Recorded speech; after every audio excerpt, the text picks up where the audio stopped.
If you're selling digital products and the accounting part feels overwhelming, this quick guide will show you exactly how to simplify accounting for digital products without the stress, spreadsheets, or confusion. By the end, you'll know how to automate the most painful parts, keep your records clean, and avoid common tax headaches.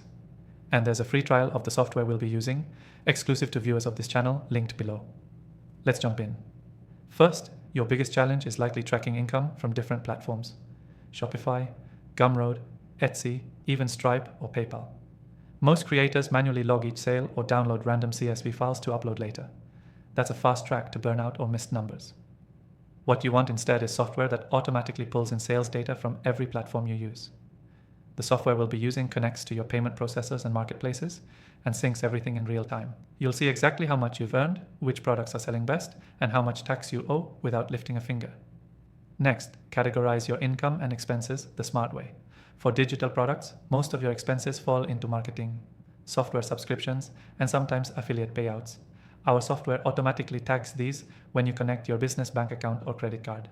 You can even set custom rules, so it always knows, for example, that charges from Canva or Meta ads go under the right category. Now let's talk taxes, which is usually where things get messy. Since digital products are often sold globally, understanding which sales are subject to VAT or digital service tax is key. This software automatically calculates a VAT based on your customer's location and flags transactions that require additional reporting, especially if you're in the EU or sell to EU countries. You also need to be able to export clean, audit-proof reports. Whether it's for your accountant or for filing yourself, you don't want to scramble last minute. Our software lets you download monthly or quarterly summaries with breakdowns of revenue, expenses, and taxes, all formatted correctly. And yes, this works whether you're a solopreneur selling ebooks or a growing team selling software or courses. You can also set up separate dashboards if you sell on multiple brands.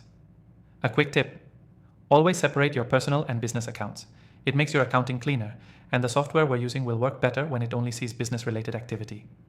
Before we wrap up, here's the key takeaway. The easiest way to simplify accounting for digital products is to automate the data entry, categorize consistently, and stay compliant with taxes from the start. Trying to DIY this with spreadsheets will slow you down and leave you exposed to expensive mistakes. Quick recap: connect your payment platforms, automate categorization of income and expenses, let the software handle tax calculations, and export clean reports regularly. If you want to follow along and actually implement this setup, there's an exclusive free trial of the software we used, just for viewers of this channel, in the description below. I highly recommend you take advantage of it. That's it, your digital product accounting made simple.